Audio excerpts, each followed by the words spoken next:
I want to start off this video by giving a massive spoiler warning. I don't read manga because I watch anime, and reading the manga first would spoil the anime for me, so you don't have to worry about any manga spoilers for me. But this video will have One Piece anime spoilers in it, so if you're not caught up, you have been warned. I just want to take the time to highlight some of the characters in One Piece who's been getting their names played with because they don't have many feats yet. And at the top of this list is none other than public enemy number 1. The man, the myth, the legend, Monkey D. Dragon.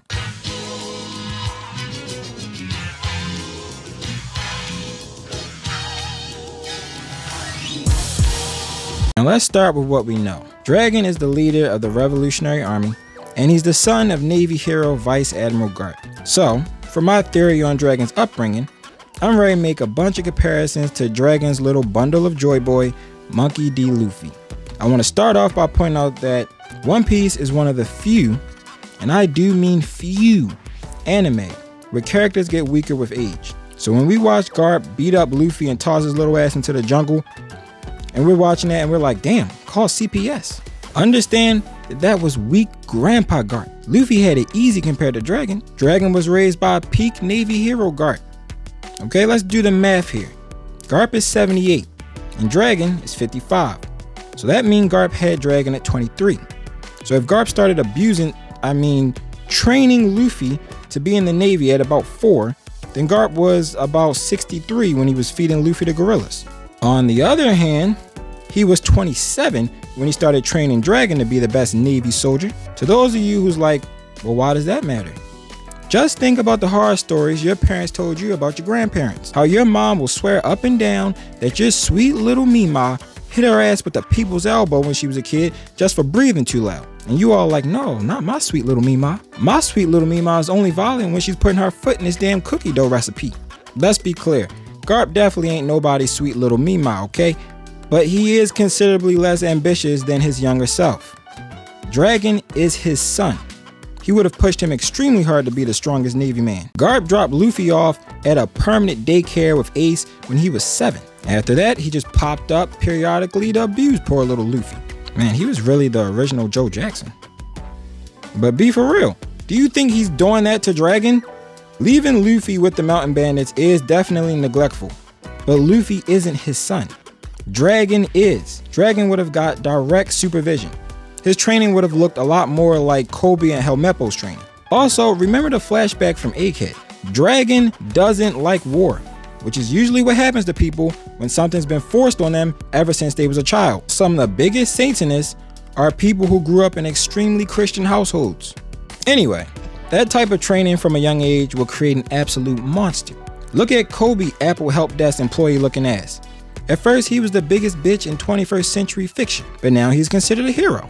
Hooray for him. That Navy training is different off rip, but special training from Garp is crazy. And again, that was sweet little Mima Garp that whooped a bitch out of Kobe. Think about it like this.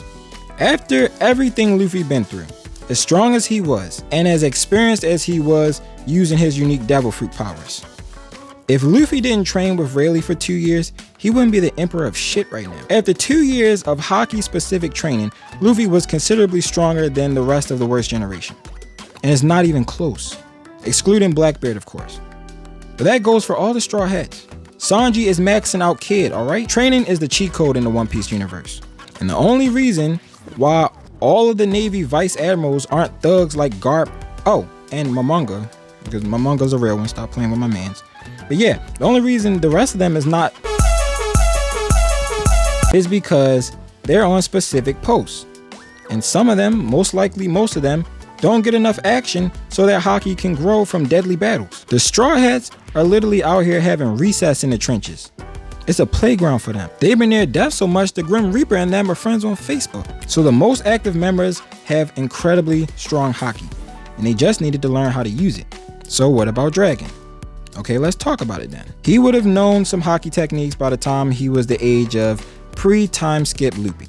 Maybe not coding, maybe not even conquerors yet, but definitely armament. You probably know a couple of the 6 powers by then too. But like I said already, just training alone is not enough to really strengthen your hockey in the One Piece universe. You gotta get in the trenches. So did Dragon spend enough time in the trenches to really be him? Listen. Dragon was out there with a shovel digging them shits, alright? Stop playing. The flashback in Egghead shows he was known in them New World oceany streets by age 33, at which age he was already leading the freedom fighters before recruiting Kuma and Eva, two absolute dogs, and formed the Revolutionary Army. Now remember how the world government reacted to O'Hara just for knowing too much, or to Ace just for being Roger's son, or to Luffy just for being a pirate, just for being the son of Dragon, just for defying the government, just for punching a Celestial, just for breaking in and out of their super max prison, and just for all around being him. Excuse my glaze. Now just imagine how they would feel about a nigga directly opposing them as his only mission. That's like the niggas that get on GTA just to get 5 stars. Dragon isn't a menace by accident just like his son. No, he's a menace as a damn career path. He chose violence at birth. Before the Revolutionary Army was a thing, before he reached levels of thug life so high he had to get a damn Mike Tyson tattoo on his face, during his stint as the leader of the freedom fighters, how many times do you think he had to face vice admirals or even admiral? I imagine a lot. Then factor in the fact that his devil fruit makes him a walking natural disaster. And yeah, I think Dragon is currently Yonko levels of strength with the use of all the advanced hockey techniques and powerful Conqueror's Haki too. And you know what I would love to see though? Is the Monkey family versus the 5 elders. That would be tough. But yeah, the 5 elders are next on my list. I gotta start off by saying these guys literally serve the devil, okay? And part of me feel like these old ass niggas was there during the original conquest when Emu took over the world.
They did ask the Illuminati for real, and that's how I know they strong.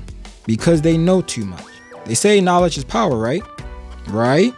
So if you lived in this One Piece universe, and you knew it was a such thing as hockey and devil fruits, which Vegapunk described as being the product of evolution from another possible future, and you needed to gain as much power as you could to serve the devil, there's no way you wouldn't be on some OP time. They know the hacks to life. Not to mention the fact that Oda set them up to be a boss fight for somebody, either Luffy or the Revolutionary Army or something. But they definitely gonna be some monsters when the time comes, which is the perfect segue into the next character. The cheating, scheming, scamming, all-out menace of menaces, Blackbeard, Marshall D. Teach. Even though he's finally starting to get a little respect put on his name, there's still a lot of people sleeping on his true power. First, I need to talk about the belief that Blackbeard learned hockey during a 2-year time skip. And to those of you saying that, stop it.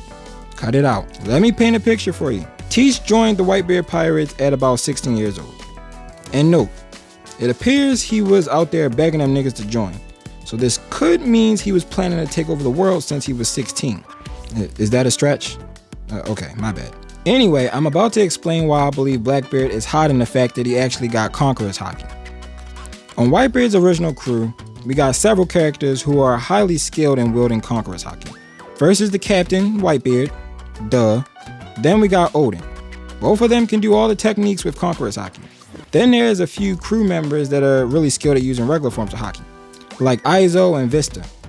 Not to mention he was a part of the final battle against the Roger Pirates, where he witnessed 2 Yonkos clash, damn near splitting the island in 2. Seriously though, how much damage is these Yonkos gonna do to the ozone? Cause why the hell are they cutting the damn sky in half? But anyway, the point that I'm making is there's no way that Blackbeard doesn't know what haki is, unlike Luffy and the Straw Hats, who didn't know what haki was until they left those weak-ass seas in the East and came to the New World to fight some haki users. Teach have known what Conqueror's haki was since he was 16. The anime also made a point to show just how locked in he was as a youngin'. Are you stupid? It's not normal. From what I hear, he's never slept a day in his life. Huh? Didn't know people could do that. Wow, cool. He must get to have double the fun. Fun, he says. Yeah, that guy looks like a barrel of laughs. Buggy's scary ass pointed it out. So why would he not try to learn this power when his ambition is to conquer the world? All right, but let's continue. He then sailed all over the New World with the Whitebeard pirates for 22 years. Okay? 22 years he fought alongside his crew members in the New World using only his Wolverine claws. Nice to see he's as much of an X-Men fan as me. He was 38 when he killed Thatch and ate the Dark fruit. And to those who want to make the comparison to Buggy and say, well, Buggy was weak and he was on the King of the Pirates crew. Buggy was still just a kid when the Roger Pirates disbanded. And when we're first introduced to Buggy as an adult, he's a low-class pirate in the weakest sea, the East Blue. So honestly, Buggy most likely dipped out the hood when he realized his crew wasn't there to protect him, and he moved to the East Blue suburbs. Honestly, I don't blame him. Buggy's a true survivor. Either way, Blackbeard had been in the trenches without a devil fruit for 22 years. Now, I can't move on without talking about the fan-dividing ass-whooping he put on Shanks. Nah, I'm just kidding. I don't actually know if it was an ass-whooping, but that is what seems most likely. I too want to make a bunch of excuses for the red hair rat, but it's the only thing that actually explains Shanks' actions. He's literally spent the entire goddamn series going on a snitching world tour warning everybody about Blackbeard. Watch out for this guy named Blackbeard. Watch out for this guy named Blackbeard. Watch out for this guy named Blackbeard. All this damn free press he gave that nigga. If Blackbeard just snuck him to put that scratch on the front of his face, which is nearly impossible considering Shanks' level of observation haki, then why is he still alive? Why didn't Shanks just fold him after he scratched him? Now, to be fair to Shanks, this could have happened when they was just like young, and maybe then Shanks wasn't the haki-wielding maniac that he is now, but even that doesn't justify the response. Shanks clearly want to run the ones and get that rematch, but he's approaching it cautiously. If Blackbeard is such a problem, then why didn't you just invade Shanks? You know where he stay at. Make a move. The fact is, Blackbeard plays the fool and never show his true strength until you absolutely have to. My theory is that he showed his true power to Shanks, and Shanks have had PTSD ever since. Think of when he finally saw him use haki. It was after being jumped by the government's super weapons, which he had no way of being prepared for. Suddenly, he had fast reflexes, like hold on now, keep moving like that, you fuck around and lose some weight. But yeah, he has armament haki out of nowhere and extensive knowledge to draw from. Why? Because it was a matter of survival. And he was caught off guard, so he was forced to drop the act.